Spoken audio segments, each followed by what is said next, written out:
Auspician. Oneg, el toque perfecto del sabor. Dips, ensaladas y mayonesas irresistibles. Aquí comienza Capturando el Dron. Comunidad, arte, ciencia y tecnología. Idea y conducción, Claudio Jakubowicz. Con la participación de Daniela Feingold. Capturando el Dron.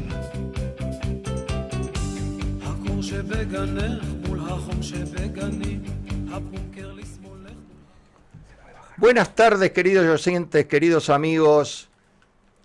Y aquí estamos en un nuevo capítulo de Capturando al Dron, en esto que dimos a llamar Conversaciones con Sentido.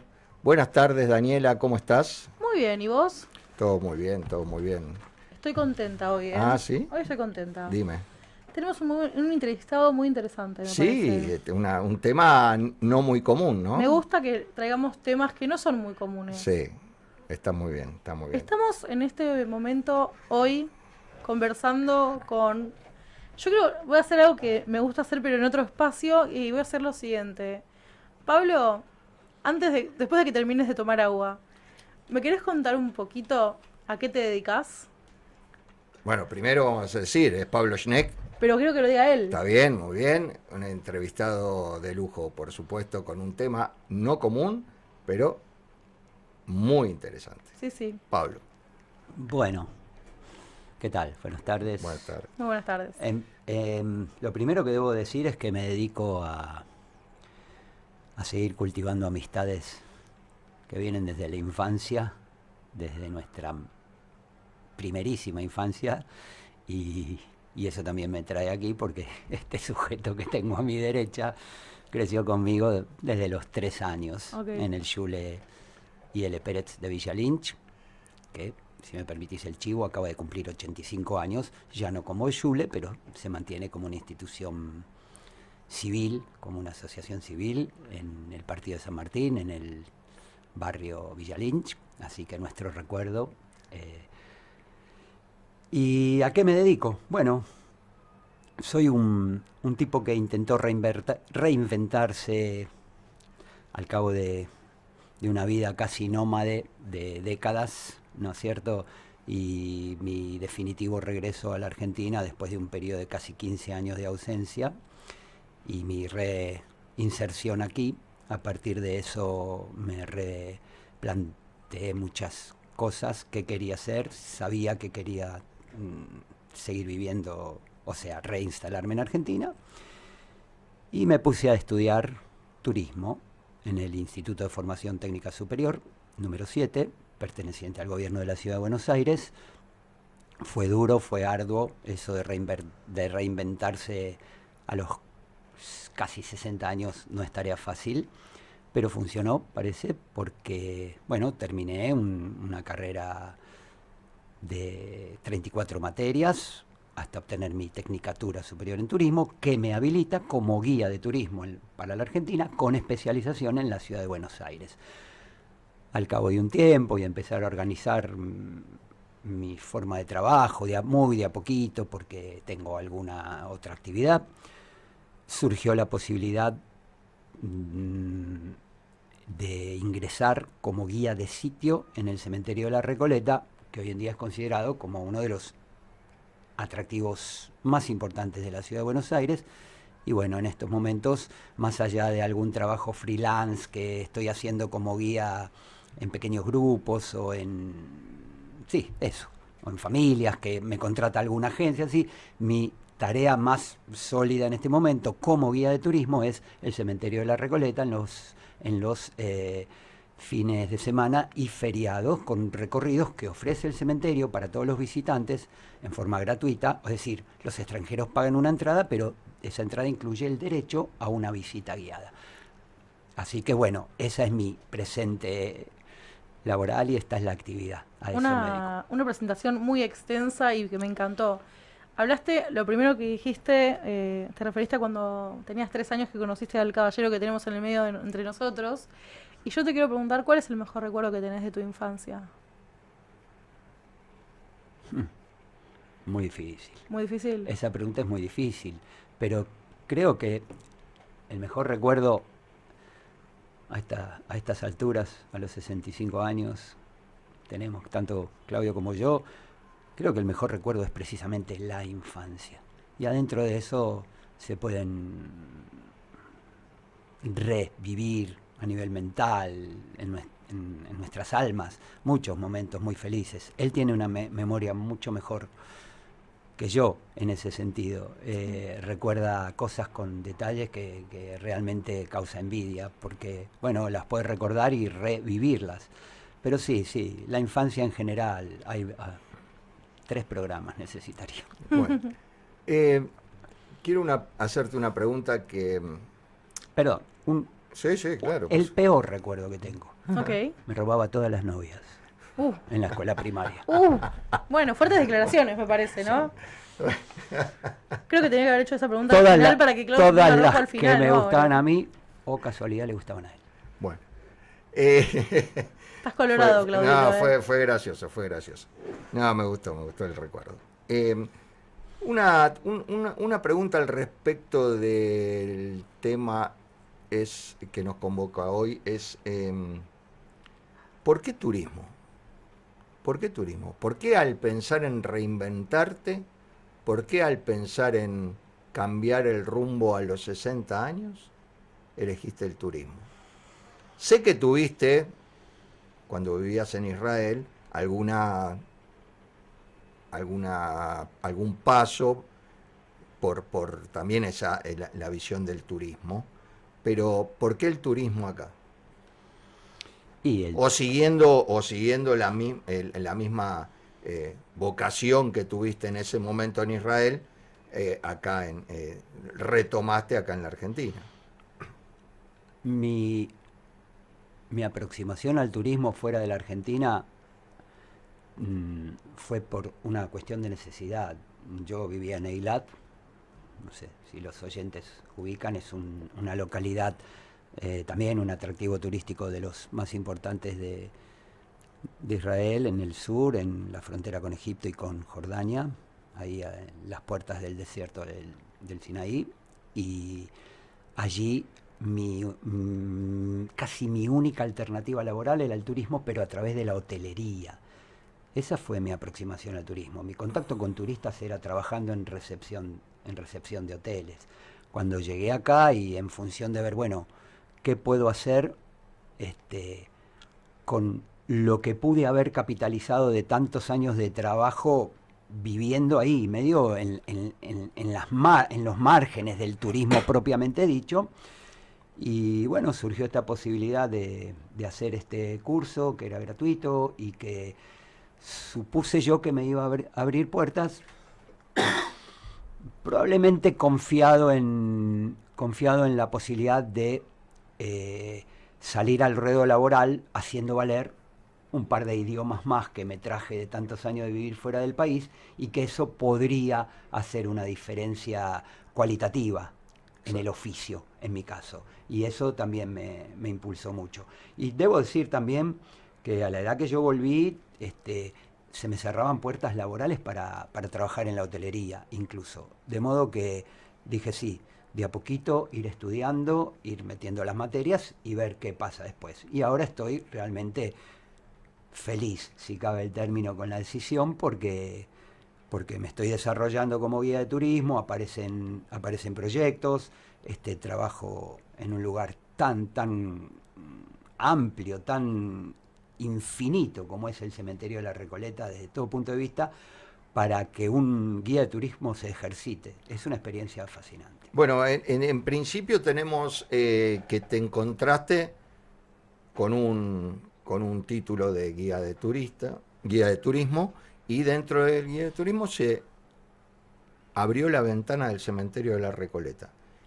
Y dentro del cementerio de la Recoleta, si bien después vamos a hablar de otros atractivos de la ciudad de Buenos Aires a los que haces referencia cuando tenés alguna guiada, alguna visita, pero el cementerio de la Recoleta descubriste un mundo en sí mismo. ¿Qué te pasó cuando llegaste al cementerio de la Recoleta y tuviste que aprender y ver y descubrir ese mundo que hay adentro, que es un mundo de de monumentos, de historia, claro, ahí dice en el documento del cementerio de la Recoleta, dice cofre de historia. Cuando dice Buenos Aires nos cuenta una revista. Es una revista que ya dejó de salir, claro, pero es un incunable. Realmente. Bueno, y dice Panteón de los Ciudadanos Meritorios, el vecino fundador del barrio, los padres recoletos y su exclaustración, monumentos históricos nacionales,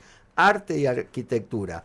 Esto es para tres programas, claro. Sí, pero claro, acá hay varios números de esta revista. Pero ¿qué fue lo que descubriste apenas entraste por primera vez al cementerio de la Recoleta para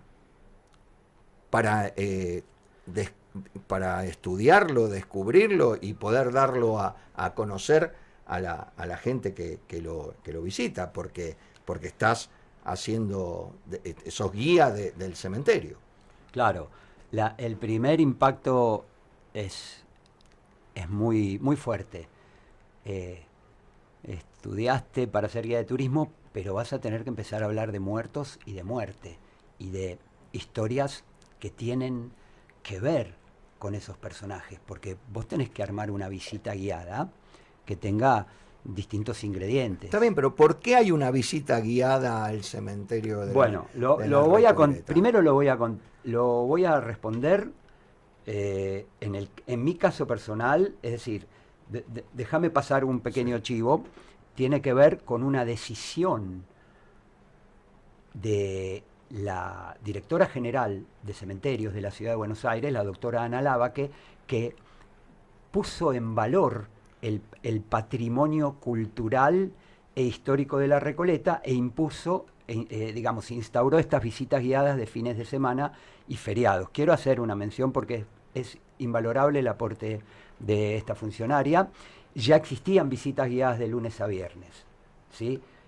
Ahora, la primera impresión es la de sentir un desafío fascinante, porque uno empieza a leer y se empieza a enterar, y mientras lees y te informás y vas juntando conocimiento, vas recorriendo esos lugares y te das cuenta que es un universo que no se acaba nunca. Como dice aquí la revista Buenos Aires nos cuenta, es verdaderamente un cofre de historias. Es imprescindible la historia para hacer una visita guiada en el cementerio de la Recoleta, y yo agrego a veces también cofre de leyendas, que es un temita bastante interesante para la gente. El público va a buscar también leyendas urbanas, y yo suelo incorporar por lo menos una en cada recorrido, ¿sí? Ahora, ¿qué se espera encontrar en el cementerio de la Recoleta? ¿A qué voy al cementerio de la Recoleta? ¿Qué voy a descubrir? ¿Qué voy a encontrar también, ¿no? ¿Qué puedo encontrar? ¿Qué claro. me vas a mostrar? ¿Qué hay ahí? Porque la verdad es que hasta ahora hicimos como una introducción, pero tenemos ahí una cantidad de elementos, de monumentos, de tumbas que son verdaderos monumentos. Casi no quedan tumbas en el cementerio de la Recoleta. Lamento desilusionar. ¿Cómo que no quedan tumbas en el cementerio? Bueno, muy bien, ahí está. Pero déjame responderte un poquito eso. Quiero responder antes que nada con un datito estadístico, ¿sí? Se los digo a los visitantes. Para los argentinos que nos gustan tanto los podios, hoy en día el cementerio de la Recoleta, junto con Père Lachaise de París y el Cimitero Monumentale di Stalieno en Génova, son los 3 más visitados del mundo. Estadística chequeada. Está bien, ¿sí? Pero ¿qué es lo que va a ver una persona ahí?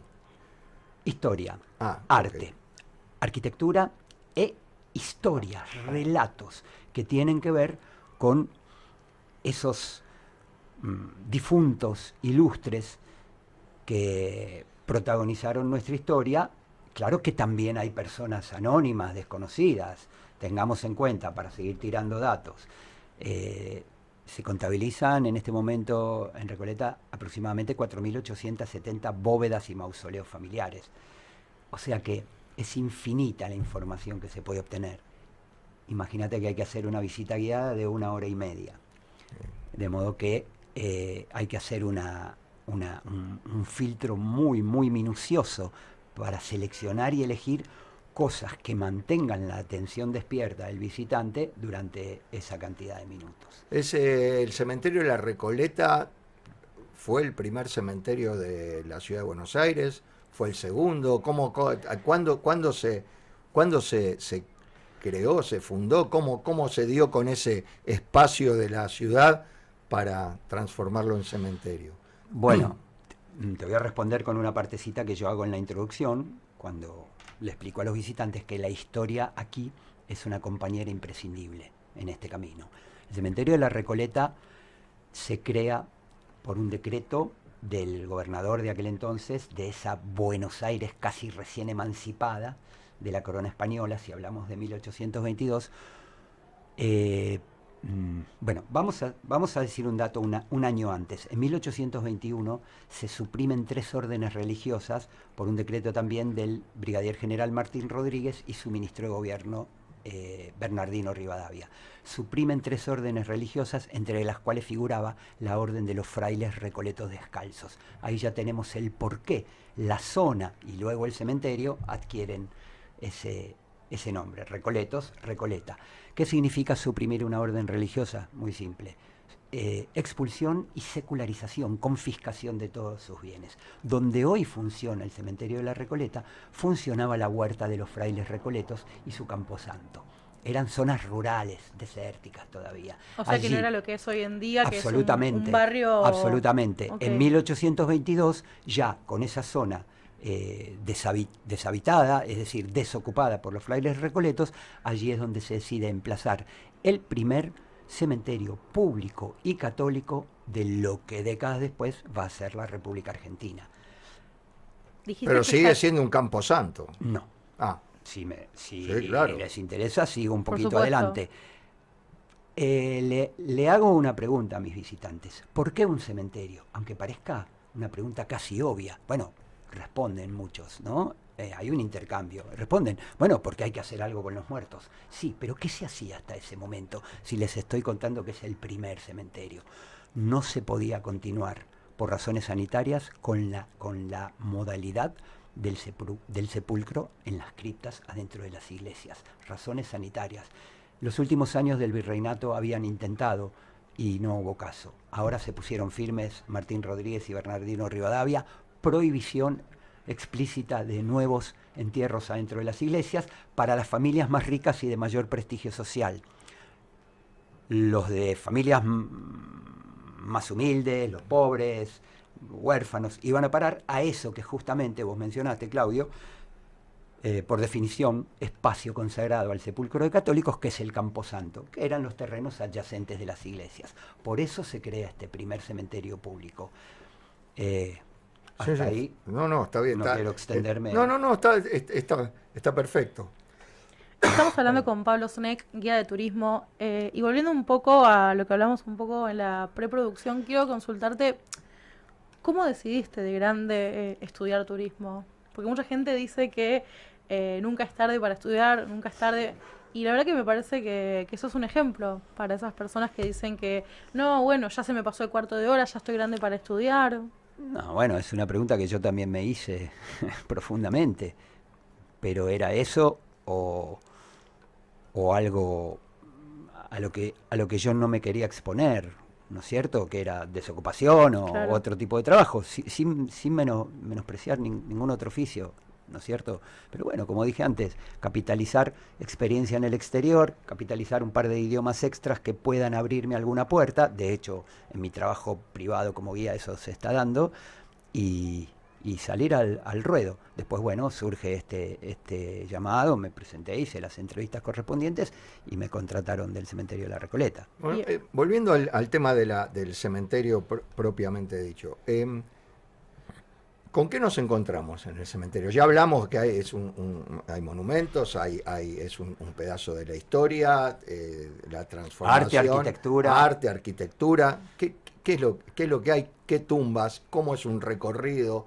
¿Qué es lo que vos crees que la gente tiene que ver en ese recorrido? ¿Qué curiosidades hay en esas expresiones artísticas en las bóvedas y en los monumentos, en toda esa inmensidad que es el cementerio de la Recoleta, porque es grande. ¿No es tan grande? Parece. A ver, ¿te puedo responder con otra Sí. pregunta? ¿Te parece grande? Me parece ¿Chacarita te parece más grande? No, me parece que grande el cementerio por el lugar donde está emplazado hoy en día. Claro. No porque Bueno, a lo mejor no es pero semejante porción de tierra donde está emplazada. Son 5 hectáreas y media. Claro. O 5 manzanas y media. Bueno. Pero hay que tener, este es todo un tema, hay que tener en cuenta que el cementerio se crea en una zona semi-rural, Sí. prácticamente. La pregunta es, ¿qué pasó en las décadas siguientes? No sé si hay tiempo para Sí, hay explicarlo Hay un montón de tiempo. sintéticamente. El cementerio pasa por diferentes momentos que tienen que ver con el armado de su biografía. Hay un dato que es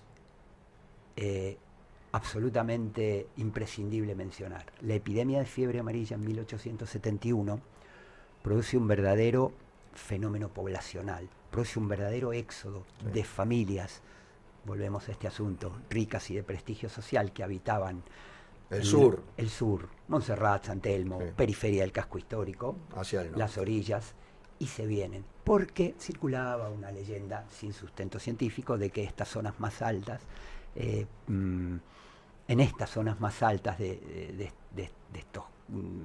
estos espacios todavía semirurales, el mosquito, el vector que transmite la fiebre amarilla, no se replicaba. Y la zona sur, bueno, tengamos en cuenta una epidemia que mató al 8% de la población Sí. de Buenos Aires. Entonces, ya desde ese momento, estas familias que se desplazan hacia la zona de la Recoleta, escapando del horror y de la muerte de la epidemia, empiezan a adquirir predios y parcelas de manera definitiva. Así nace el barrio de la Claro. Recoleta, con esta marca, con esta impronta de barrio elitista que lo acompaña hasta hoy. Hoy Recoleta es el símbolo más representativo, con su cementerio adentro, de la aristocracia de Buenos Aires. Estas familias, obviamente, iban a empezar a depositar a sus difuntos adentro del cementerio de la Recoleta, que tenemos que decir, como para ir cerrando esta reseña histórica, que estaba en un estado calamitoso, desastroso, un páramo desolador. He leído un adjetivo peor que el otro. ¿Quién salva literalmente al cementerio de la Recoleta? Un poco inspirado en un médico higienista francés, François Robinet, que decía, pas de cimetière, pas de Paris. Si no hay cementerio, no hay ciudad. Cuando querían correr los 3 cementerios de París a una zona rural a 30 kilómetros. Torcuato de Alvear, primer presidente de Buenos Aires, en esta Buenos Aires ya declarada capital federal, resiste 2 decretos de cierre del cementerio de la Recoleta porque era un caos de desorganización, de cadáveres mal sepultados, cuando él asume la primera intendencia de Buenos Aires. Resiste esos 2 decretos, resiste la ley, decretos de clausura definitiva, Sí. y hace reformas estructurales. Allí es que lo agranda hasta las 5 hectáreas y media o 5 manzanas y media que tiene hoy, aún así pequeño. Imagínate que Chacarita tiene 95. Sí. Wow. Entran 17 Recoletas dentro Claro. del cementerio de la Chacarita, y es en ese momento en que el arte y la arquitectura, sobre todo importados de Italia, sobre todo, tenemos que tener en cuenta que Buenos Aires crece como correlato de lo que pasaba extramuros, Claro. de una Buenos Aires que crecía y se desarrollaba mirando a Europa.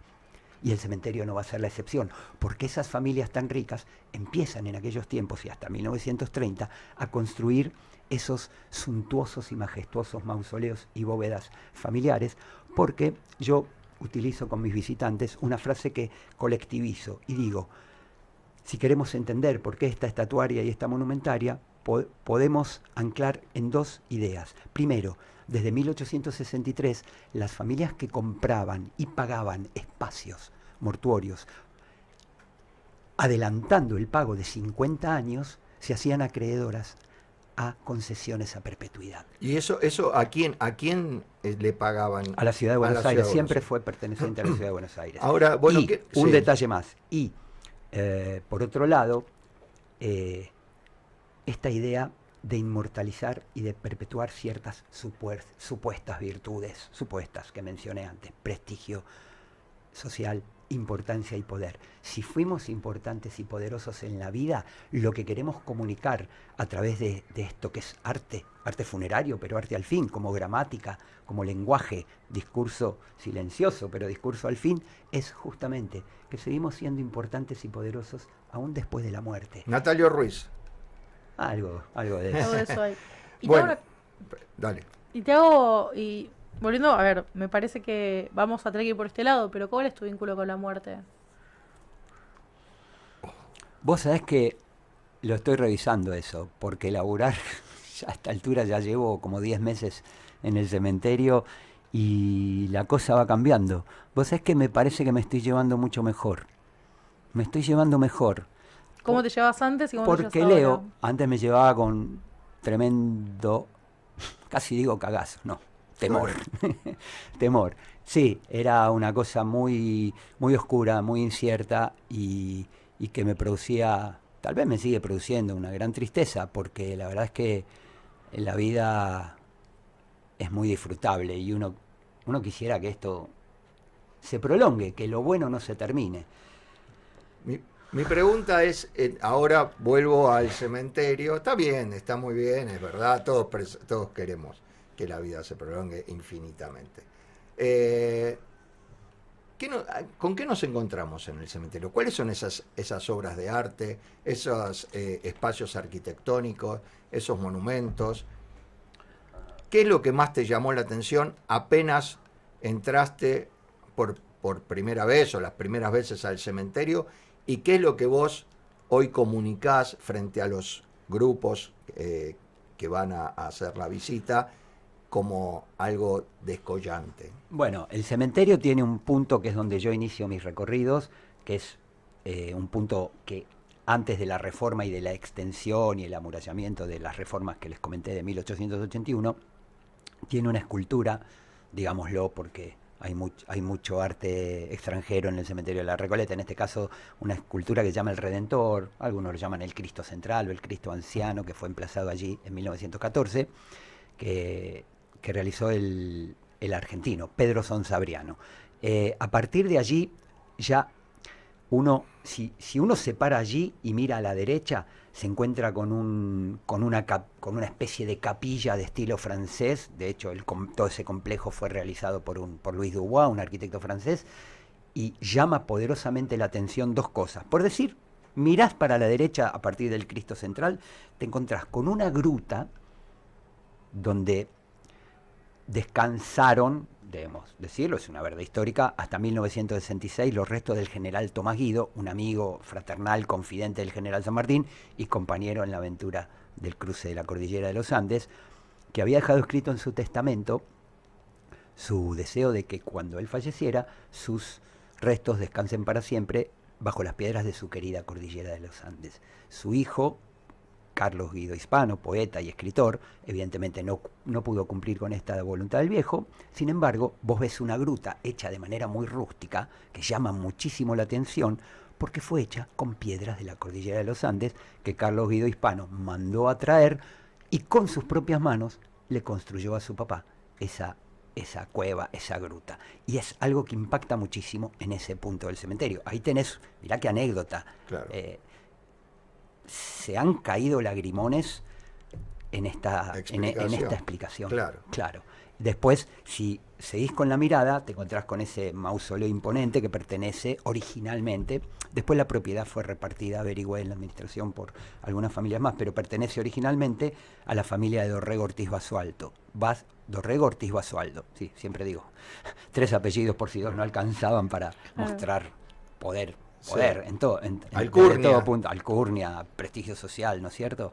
Y ahí llama muchísimo la atención un gigantesco candelabro de bronce que forma parte de un grupo escultórico alojado dentro de una hornacina y que a mucha gente le impacta así. Pero como una menorá, Una menorá. Una menorá. Sí, es una menorá con una figura, el candelabro de bronce, con una figura inclinada, una figura femenina inclinada, casi en gesto de devoción, que está colocando aceite en el brazo central de la menorá.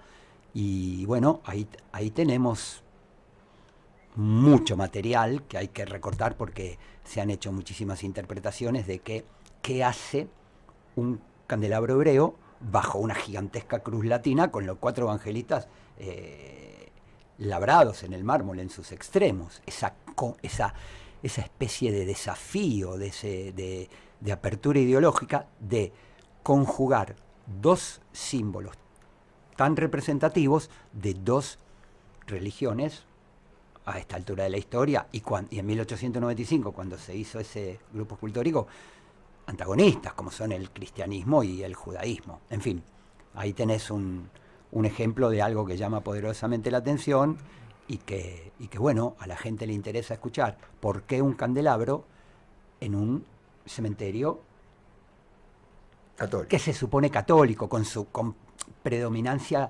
católica y cristiana? Bueno, ahora vamos a seguir con esta historia que me parece sumamente interesante. Ya pasó un poquitito más de medio programa y esto vuela. Hay tantas cosas más para contar. Vamos a ir una tanda y volvemos. No se olviden que este programa pueden seguirlo por YouTube, lo pueden seguir en vivo o lo pueden ver postdatado, por supuesto. No olviden en darle like y seguirnos. Lo van a encontrar capturando al dron, van a encontrar el programa. Tanda y regresamos.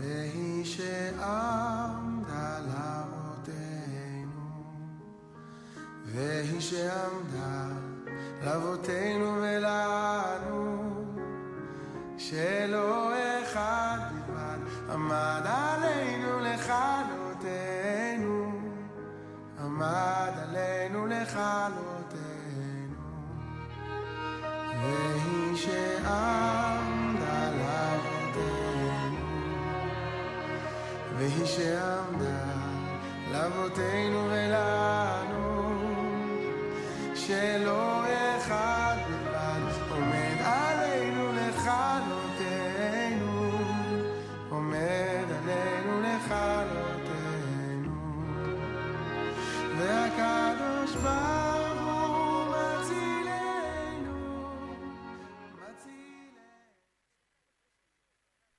Transmite LRL 331 para su canal de frecuencia 242. Radio High 96.3, la radio judía de Latinoamérica. Bristol Medicine, medicina prepaga. Cumplimos 25 años cuidando la salud de miles de familias. Cotiza hoy tu plan de salud y obtén hasta un 25% de descuento. Ingresa ahora a bristolmedicine.com.ar. Bristol Medicine, medicina por médicos. Registro Nacional de Entidades de Medicina Prepaga 110510, Superintendencia de Servicios de Salud, Órgano de Control de Obras Sociales y Entidades de Medicina Prepaga.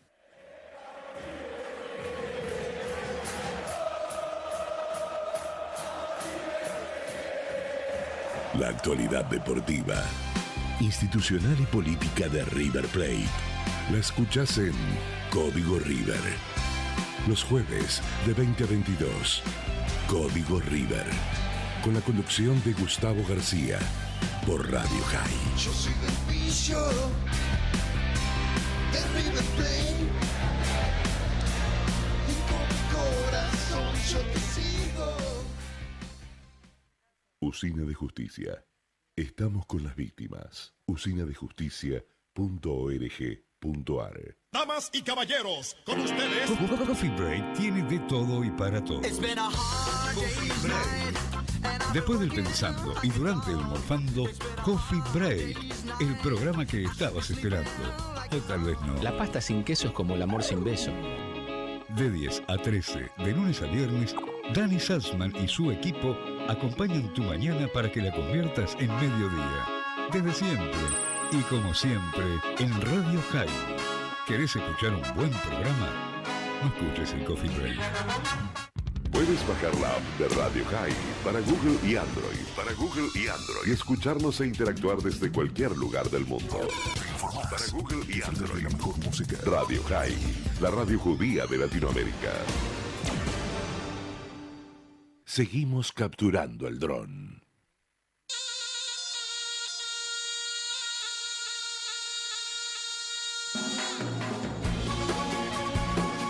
Bueno, ahora voy a dar el mando yo. Estamos conversando con Pablo Sneck, que le acabo de pegar el micrófono, pero no hay ningún problema. Guía de turismo. Recién mencionaste algo que me llamó mucho la atención. Esto de un candelabro en el cementerio de Recoleta. ¿Podrías ampliarnos un poquito más sobre esto? ¿Cómo no?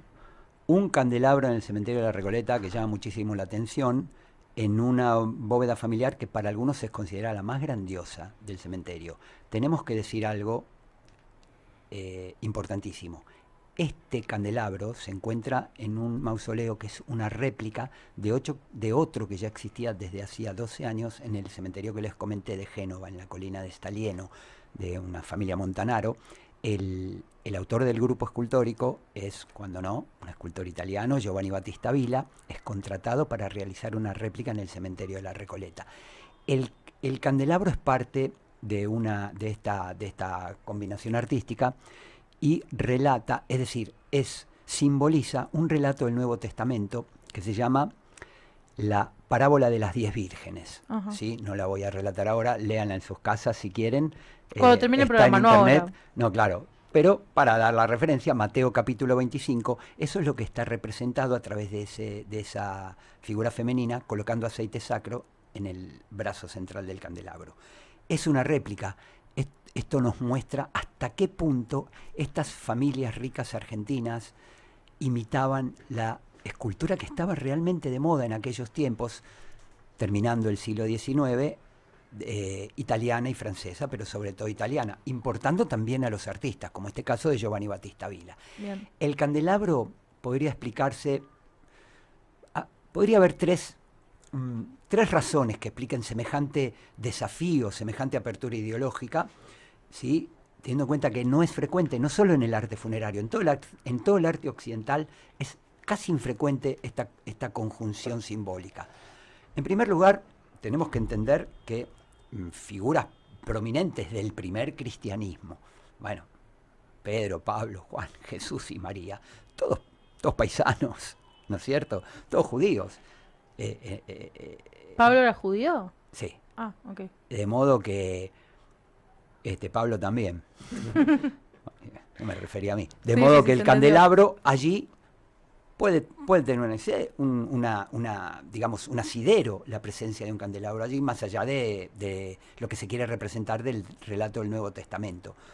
Y el candelabro como símbolo católico también.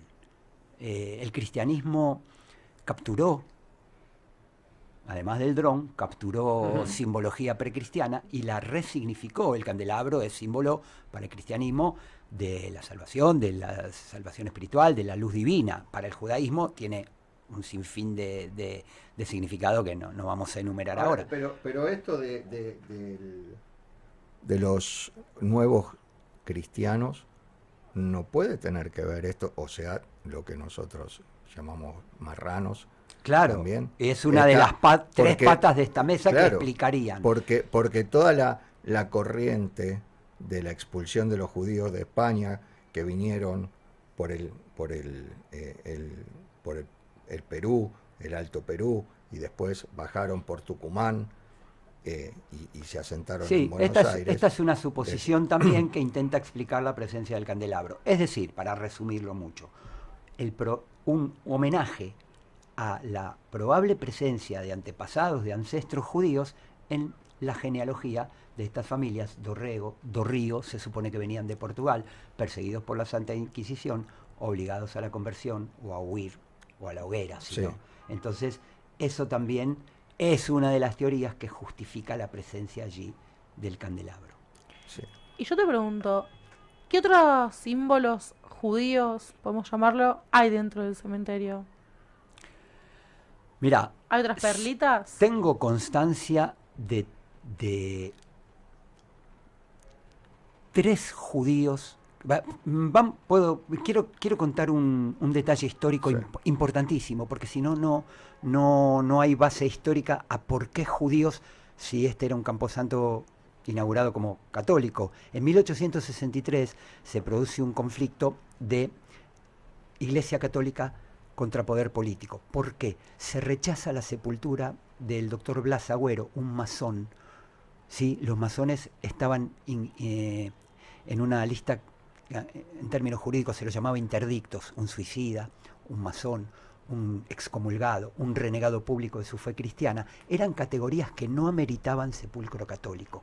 Cuando Monseñor Aneiros, obispo de Buenos Aires de aquel entonces, rechaza la sepultura del doctor Blas Agüero, masón, repito, la Iglesia Católica se sigue llevando muy mal con la masonería, es otro tema, pero bueno, así era, estaba muy exacerbado en esos tiempos. Se rechaza esta sepultura, se encuentra con que el presidente era nada menos que Bartolomé Mitre y sus 3 ministros, los 4 masones. Así que Bartolomé Mitre gana esta pulseada y obliga por un decreto a que se autorice la sepultura del doctor Blas Agüero. Y además emite un decreto de laicización del cementerio de la Recoleta, que justamente lo convierte en un cementerio secularizado. Desde ese momento no es más católico. ¿Pero por qué? Porque se quiere quedar con la última palabra la Iglesia Católica y responde ¿cómo?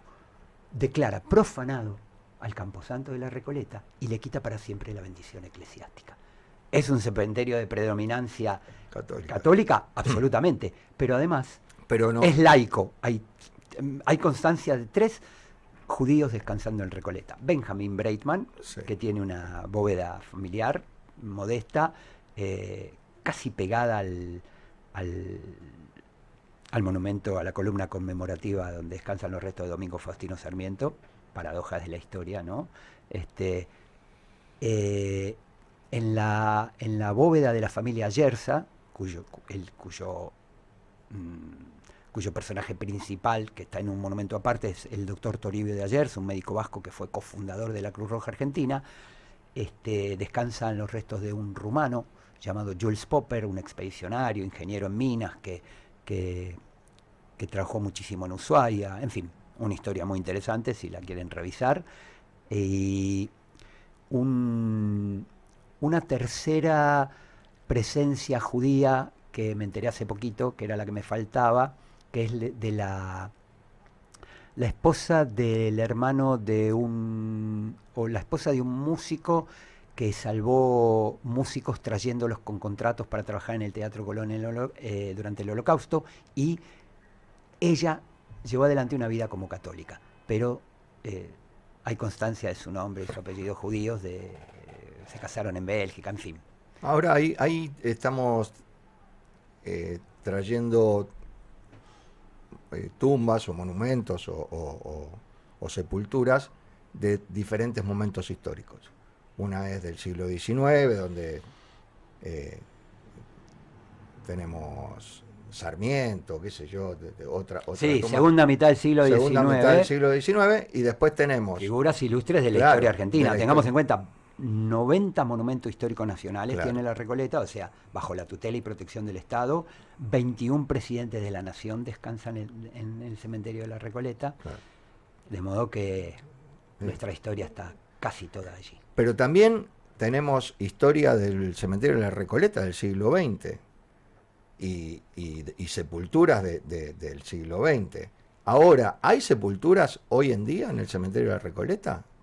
A ver, tengamos en cuenta un detalle. El cementerio de la Recoleta se quedó sin tumbas prácticamente, porque en las reformas de 1881, como para devolverle a la fisonomía urbana, al interior del cementerio, el trazado original que había hecho, que había dibujado el ingeniero francés Próspero Catelín en la década de 1820, hubo que expropiar y eliminar muchísimas tumbas, y se suprimió como modalidad de sepulcro. Quedaron solamente las bóvedas y los mausoleos familiares, con excepción de algún panteón, etcétera. Quedan muy poquitas tumbas en el cementerio de la Recoleta. Yo, por esta idea de entierros, el cementerio está activo, respondiendo ahora sí concretamente a tu pregunta. ¿Esto qué quiere decir? Que las familias que posean espacio dentro de sus bóvedas pueden seguir y tengan la cuota del canon anual al día, pueden seguir trayendo fallecidos. De hecho, cada tanto hay un cortejo fúnebre y se lo puede seguir, se lo puede ver. Ok. ¿Sí? Y- Ahora, sí. un detalle para redondear esta respuesta. No hay más espacio Claro. en el cementerio de la Recoleta. Está todo lleno, para Claro, decirlo. claro. Y no es como palabra. otros cementerios que compran más espacio. Digo, por ejemplo, pienso en el cementerio judío como Tablada, No, pero acá Berazategui. no, Lo que no hay pasa- a dónde. Claro, pero digo, Pero no. hasta Francia vas a... No, Claro, no por se eso puede te extender pregunto. más, Claro. no se puede extender más. Ya desde 1881 se llegó a la conclusión de que ese muro perimetral que se realizó, porque el cementerio en aquel entonces no tenía ni siquiera límites Claro. precisos y estaba excedido absolutamente, ¿sí? No se pudo extender más. ¿Cuáles son las tumbas hoy que más se visitan o las más emblemáticas dentro del cementerio? La de que más se Recoleta? visita es absolutamente y sin ningún lugar a duda la de Eva Perón. Eva Perón. El hecho de la presencia del cuerpo de Eva Perón en la bóveda de la familia Duarte genera una cantidad de visitas que creo que le han dado al cementerio de la Recoleta este lugar en la estadística como uno de los cementerios más visitados del mundo, porque el personaje, la leyenda, trascendió fronteras. A partir del momento que llegó a la ópera rock, a la Claro. literatura, al cine, a las series, al teatro, bueno, la gente quiere venir y por todos los días te encontrás con gente que pregunta ¿dónde está Evita? ¿Dónde está Evita? Claro. Quieren ver. Y he llegado a tener el caso de una turista brasilera casi frustrada que me planteó toda una queja, me dijo, pero ¿cómo esto? Bueno, es un mausoleo, es una bóveda, ni siquiera Sí. es un mausoleo. La bóveda de la familia Duarte es relativamente modesta, no digo esto en términos peyorativos, comparada con otros monumentos mucho más suntuosos. Y hay gente que viene con otra expectativa, que quiere ver ese Sí, sí, el como monumento al descamisado claro, que quedó claro, trunco cuando, claro. cuando Perón fue derrocado por el golpe militar, ¿no? ¿Y qué otras qué otros monumentos destacables podés decir vos o podés darle notoriedad vos? Y una de las tumbas que persistió es la de Remedios de Escalada de San Martín, Ah. con un epitafio bellísimo sobre una modesta lápida de mármol blanco, como tumba, quedó ahí a un costadito Ah. del Cristo central, como tumba. Bueno, hay muchísimos monumentos, está el Panteón de la Unión Cívica Radical, donde descansan los restos con una columna conmemorativa también bellísima, una escultura importantísima, que también homenajea la memoria de los caídos en la Revolución del Parque.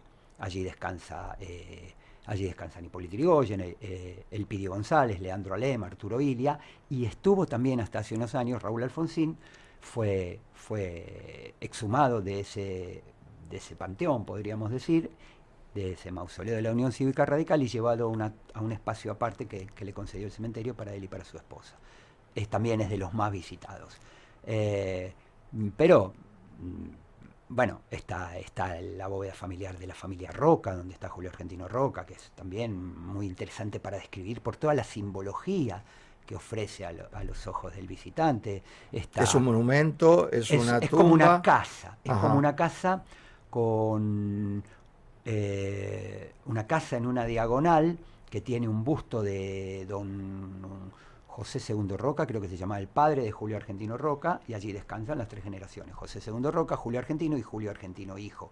Pero la simbología que tiene, sí, está sobre todo en las paredes representada bajo la forma de altorrelieves, mucho bronce hay, y mucha simbología. ¿Y qué otras tumbas así o monumentos Y de destacables? los más visitados, porque encierra también una leyenda urbana que es muy, muy replicada, está la del matrimonio del Carril, Salvador María del Carril y su esposa Tiburcia Domínguez, primer vicepresidente de la Nación en aquella Confederación Argentina después del régimen rosista. Ese es un monumento muy, muy importante, muy bello, muy visitado. ¿Qué características tiene? Y tiene una característica que... ¿Y cuál es la leyenda? No, bueno, se supone que resume las desavenencias y la conflictividad que se supone, ojo, cuando decimos leyenda, tenemos que aclarar, por respeto a las familias, a sus descendientes, que no hay 100% de certeza histórica. Son relatos Que llegan. Que llegan, claro. vinculados a personas de la realidad. El mito es otra cosa, ¿no es cierto? Sí. No, seguimos, No, por favor, proceda. que se los presenta de espaldas por desavenencias que hubo ver, en el ¿cómo matrimonio. es eso? Bueno, cómo es? Cuenta la leyenda. No, pero ¿cómo es pero eso es una realidad. Están emplazados de espalda. Una de las versiones, sí, una de las versiones dice que, teniendo en cuenta, ambos vivieron hasta casi los 84 años, muy longevos, pero Tiburcia Domínguez, la esposa de don Salvador, lo sobrevivió 15 años, y una de las versiones relata que ella se ocupó de cambiar el escultor, la primera parte, que es la que se realiza para emplazar a Salvador María del Carril, en la parte, digamos, del frente del monumento, y que ella, que lo sobrevive 15 años, y que según cuenta la leyenda, insisto con esto, había dejado de hablar con él por un gesto que tuvo él casi humillante, muy, muy severo, por razones de cómo se manejaba la economía familiar, ella deja escrito en su testamento que ser emplazada de espaldas a él, para inmortalizar ese enojo, ese disgusto. ¿Pero ese testamento existe realmente o no? Ese no. Lo que yo... porque, ¿qué pasó? Parece que Tiburcia era muy gastadora, ¿no es cierto? Hasta que la conflictividad en el matrimonio crecía, era una familia de buen pasar económico y de buena posición social, pero de alta exposición social.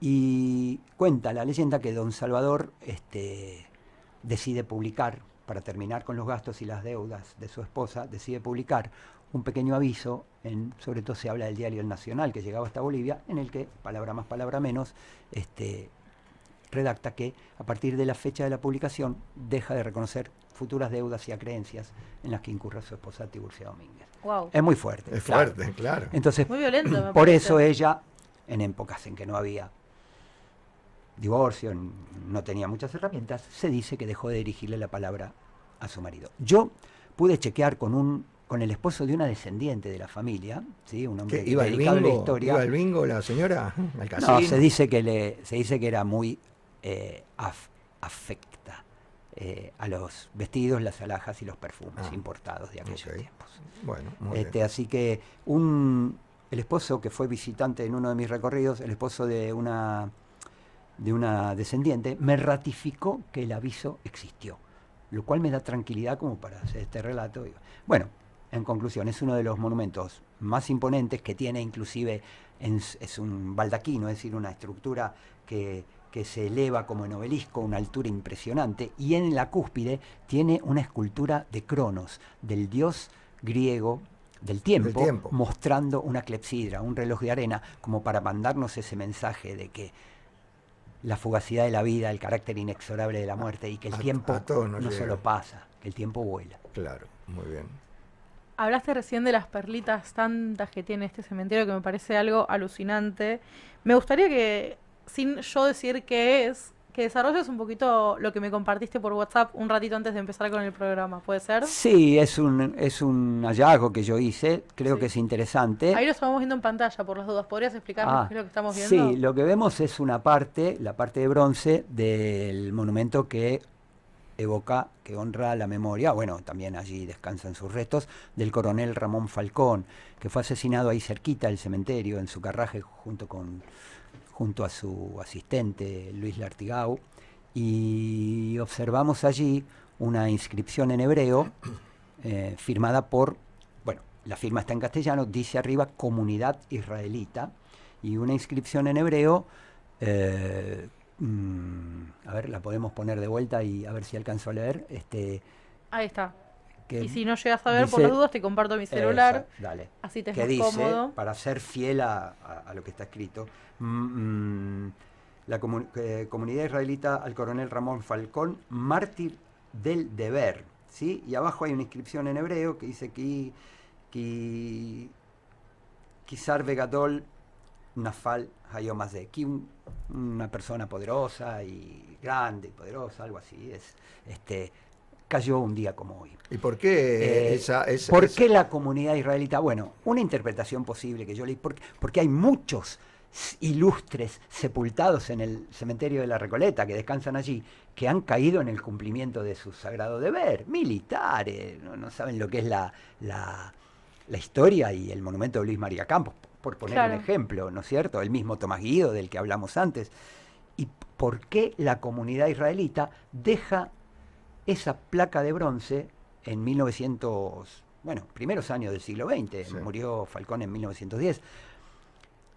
Una versión que creo que está bien encaminada, dice que esa comunidad israelita de aquel entonces pretendió con esa placa recordatoria y honrando la memoria de Ramón Falcón, despegarse del origen judío del anarquista judío, obviamente ruso, Simón Radovitzky, que fue el asesino de Ramón Falcón.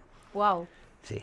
No es un dato que se sepa mucho, me parece. No, es la algo verdad es que muy yo recorriendo común. en mis primeros tiempos me llamó muchísimo la atención. Letras en hebreo en el monumento a Ramón Falcón. Y ahí me puse a averiguar, investigar, y en la del Artigau, que está que está al lado, también hay una cita de la Torá, de un himno, de una poesía que se llama Kinat David, si no recuerdo mal, y que se menciona en ceremonias funerarias militares, ¿sí?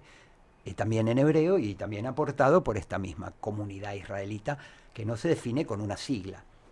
Bueno, mira, la verdad es que ya estamos llegando al final del programa, pero quisiera rescatar alguna historia más de algún monumento más, algo que tengas ganas de destacar de ese recorrido que haces, pero breve, muy breve, porque ya no Y tenemos muy más breve, tiempo. cosas interesantes que ofrece a veces el cementerio, por ejemplo, lo que yo digo en mis visitas guiadas, cuestiones que,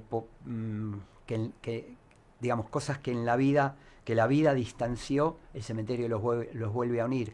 Por ejemplo, el monumento, el cenotafio, es decir, la tumba vacía donde hasta 1991 descansaron los restos de Juan Bautista Alberdi, padre de nuestra Constitución, un liberal, está enfrente a menos de 6-7 metros de la bóveda donde descansan los restos de su archirrival ideológico y político, que fue Juan Manuel de Rosas. Claro.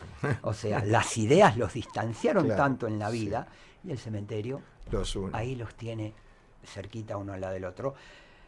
Bueno, la bóveda de Benjamin Breitman, que fue a dar a 1,5 metros de la de Sarmiento. Sarmiento, con todas sus facetas positivas, también tuvo una faceta de desprecio hacia los judíos. Sí. Hay muchos escritos de Sarmiento Sí. muy discriminativos Sí. contra los judíos. Contradictorio Y también, porque sí, posteriormente pues también después algunos... Sí, Sarmiento fue el primero que habilitó el credo judío de manera Exactamente, oficial. En fin, exactamente. esto con mucho contraste. Mucho, Pero sí. bueno, ahí están Benjamin Breitman y Sarmiento pegaditos casi a 1,5 metros. O también yo suelo remarcar, cuando voy por esa zona, tenemos el monumento, fantástico monumento del francés Jules Mercier a Carlos Pellegrini. Está la sepultura allí de Carlos Pellegrini y su esposa. Pegadito, pero literalmente al pie de Carlos Pellegrini, está el sepulcro de Pedro Eugenio Aramburu, que es mucho más modesto. Sí. Y ahí también tenemos un par de opuestos interesantes. Sí. Un presidente constitucional, recordemos que Pellegrini llega a la presidencia por vía constitucional cuando renuncia a Juárez Selman, y un presidente de facto, pegadito a un presidente constitucional. Daniela. Sí, algo que nos une, me parece, más allá de credos, ideologías políticas y todos, es que vamos todos al mismo lugar. Puede ser que no al mismo físico, pero sí al mismo espiritual, al mismo, no sé, como queramos llamarlo. O sea, eso nos iguala a todos, me parece, Así el tema es. de la muerte. Digo, Así es. nadie es exento, y bueno, me parece que es un excelente mensaje para terminar, creo, ¿no? Así es. Bueno, 14, ya llegamos al final del programa, ya completamos la hora, prontamente va a comenzar Shabbat, vamos a estar reunidos en familia, si Dios quiere, vamos a estar todos juntos, y ha sido un programa realmente maravilloso, muy diferente, Daniela, diferente Totalmente. de lo Sí, que sí. hacemos habitualmente, Bueno. con un innumerable datos y de contrastes y de historia pura basada en un cementerio. Cofre de historias. Gracias, Pablo, por venir. Gracias Muchísimas a ustedes gracias. por invitarme. decid- Invitados justamente decidlo. todos los días, a partir de las 9 de la mañana, hay una visita guiada. Cada hora en el cementerio de la Recoleta. De lunes a lunes. No se cierra nunca. Bueno, Muy bien. Gracias. Muchas gracias a todos. Shabbat Shalom. Nos vemos la semana próxima. Gracias por estar. Gracias en Ro en la operación técnica. Y nos vemos la semana que viene. Gracias. Bye, Chau, bye. chau.